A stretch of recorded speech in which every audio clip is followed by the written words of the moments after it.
దురదృష్టకరమైనటువంటి ఈ వార్త విన్నాం. ఇది జరగరానిది జరిగింది. ఇప్పుడే ముఖ్యమంత్రి శ్రీ చంద్రబాబు నాయుడు గారు టెలికాన్ఫరెన్స్ పెట్టారు. అందులో ఆయన ఈ అధికారుల మీద తీవ్ర అసంతృప్తి వ్యక్తం చేశారు. ఇలాంటివి జరగటం దురదృష్టకరం అని చెప్పి ముఖ్యమంత్రి గారు చెప్పడం జరిగింది. కొంత అడ్మినిస్ట్రేషన్ వల్ల ఇది జరిగిందనే అనుమానం ఉంది. ఒక్క సెంటర్లో మాత్రం ఈ అక్కడ ఉన్నటువంటి డిఎస్పి గేట్ తెరవటం, ఇమ్మీడియట్గా అందరూ తోసుకొని రావటం వల్ల ఈ తొక్కిసలాట్లు జరిగింది. అందులో 6 మంది చనిపోయినట్టు వార్తలు వస్తున్నాయి. ఒక్క బాడీ మాత్రం ఐడెంటిఫై అయింది. మిగిలిన వాళ్ళు ఇంకా ఐడెంటిఫై అవ్వాల్సిన అవసరం ఉంది. అదేవిధంగా రేపు ముఖ్యమంత్రి గారు 11:45కి తిరుపతి వస్తున్నారు.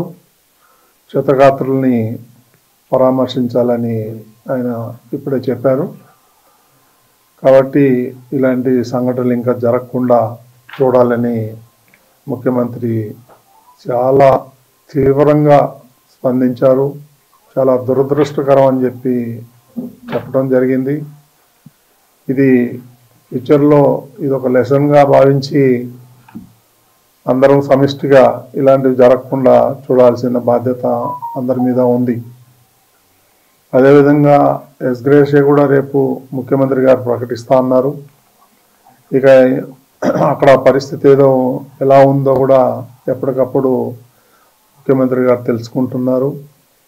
సో ఇది పునరావృతం కాకుండా చూడమని చెప్పి చాలా సీరియస్గా వార్నింగ్ ఇచ్చారు. సో ఇప్పటికీ ఇంతకన్నా మనం చెప్పాల్సిందేం లేదు. చాలా దురదృష్టకరం. రేపులే ఎల్లుండి పండగ ఉంది. సో ముందర రోజు జరగటం చాలా బాధేస్తుంది. ఇలాంటివి జరగకుండా ఉండాల్సింది, కానీ దురదృష్టవశాత్తు ఇది జరిగింది. దాన్ని మనం ఏం చేయలేం. దైవ నిర్ణయం. మనం ఖండించటం తప్ప, వాళ్ళకి ఏదైనా సాయం చేయటం తప్ప మనం చేయాల్సింది ఏమీ లేదు. ఫ్యూచర్లో ఇవన్నీ కూడా జరగకుండా పక్కాగా పకడ్బందీగా ప్లాన్ చేసుకొని ముందుకెళ్లాల్సి ఉంటుంది.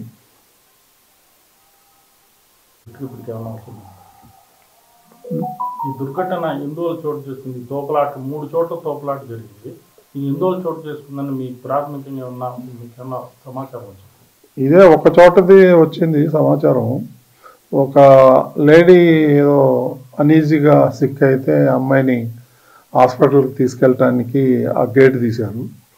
ఆ గేట్ తీసినప్పుడు జనం అంతా కూడా ఒకటేసారి రావటంతో తొక్కిసలాట జరిగింది ఒక ప్లేస్లో. మిగిలిన 2 ప్లేస్లో ఇన్ఫర్మేషన్ రావాల్సి ఉంది. అంత అధికారులు ఉన్నారు అక్కడ. కలెక్టర్ ఉన్నారు, ఈఓ ఉన్నారు, అందరూ ఉన్నారు అక్కడ, ఎస్పీ ఉన్నారు. ఇప్పుడే అందరూ సీఎం ఆఫీస్ కానీ డీజీపీ కానీ వీళ్ళందరూ కూడా టెలికాన్ఫరెన్స్లో మాట్లాడటం జరిగింది. చూడాలా ఇంకా ఫర్దర్గా ఏం జరగబోతుంది అనేది వేచి చూడాల్సింది. అధికారుల మీద చాలా తీవ్రంగా ఆగ్రహం వ్యక్తం చేశారు. అడ్మినిస్ట్రేషన్ ఇలా కాదు, పకడ్బందీగా ఇవన్నీ ప్రిడిక్ట్ చేయాలి, ఇది నాకు క్లియర్గా లోపం కనిపిస్తుంది, మీరు చాలా ఈజీగా తీసుకున్నారు, మీరు ఎందుకు ఈ విధంగా చేశారనేటువంటి కూడా వ్యక్తం చేశారు ఆయన. సో రేపు సీఎం గారు వస్తారు కాబట్టి ప్రెస్ మీట్ కూడా ఉంటుంది. ఇంకా రేపే సీఎం గారే వీటన్నిటికీ అడ్రస్ చేస్తాడని అనుకుంటున్నాం కదా. చేసేదంతా కూడా అధికారులే కదా, ఇంకెవరికి బాధ్యత ఉంటుంది? ముందర రోజు నిన్న కూడా నేను మీటింగ్ కాల్ఫర్ చేశాను అధికారులతో. ఏం చేస్తున్నారు ఏంటి నేను అడగటం కూడా జరిగింది. చాలా ఈజీగా తీసుకోవద్దండి, మీరు నాకు ఇన్ఫర్మేషన్ ఉంది గొడవలు జరుగుతాయేమో అని. అందుకని నేను ఈరోజు మార్నింగ్ కూడా ప్రెస్ మీట్లో అదే చెప్పాను. తిరుమలకి రానివ్వరేమో, దర్శనాలు కావేమో అనేటువంటి రూమర్ బాగా సోషల్ మీడియాలో స్ప్రెడ్ చేశారు. అందుకే నేను మార్నింగ్ కూడా దాన్ని ఖండించాను నేను మీ అందరి ముందరే. అలాంటిది ఎవరు ఉండదు, ఎవరైనా రావచ్చు తిరుమలకి, దర్శనంకు మాత్రం టోకన్లు ఉండాలి తప్ప తిరుమలకి రావద్దని ఎవరు అనలేదు. ఎవరైనా రావచ్చు అని పొద్దున్నే నేను స్టేట్మెంట్ కూడా ఇచ్చాను. నాకు తెలుసు ఏ గొడవ అవుతుందేమో అనే నాలో అనుమానం ఉంది. నేను అధికారుల దగ్గర కూడా వ్యక్తం చేశాను. ఎస్పీ దగ్గర కూడా నేను టెంపుల్లో కనిపిస్తే చెప్పాను, మీరు ఆషామాషిగా తీసుకోవద్దండి, దీన్ని జాగ్రత్తగా చేయండి. అప్పుడు అన్నారు వాళ్ళు 5,000 మంది పోలీసులను పెడుతున్నామండి, మేము చూసుకుంటామండి, అది ఇది అని అన్నారు నాతోని. ఇది దురదృష్టకరం. ఇప్పుడు ఎవరిని మనం నిందించలేము, ఒకలా ఇద్దరా అనేది. ఇది పొరపాటు జరిగిపోయింది, మరి దానికి చింతించడం తప్ప మనం చేసేది ఏం లేదు ఈ టైంలో. ఏమి ఉండవు అండి దీంట్లో, ఎందుకు ఉంటాయి కుట్రలు కానీ అవన్నీ అబద్ధాలు. ఇది యాక్సిడెంట్, ఎవరు కావాలని ఎవరు చేయరు. ఇది it is an purely accident.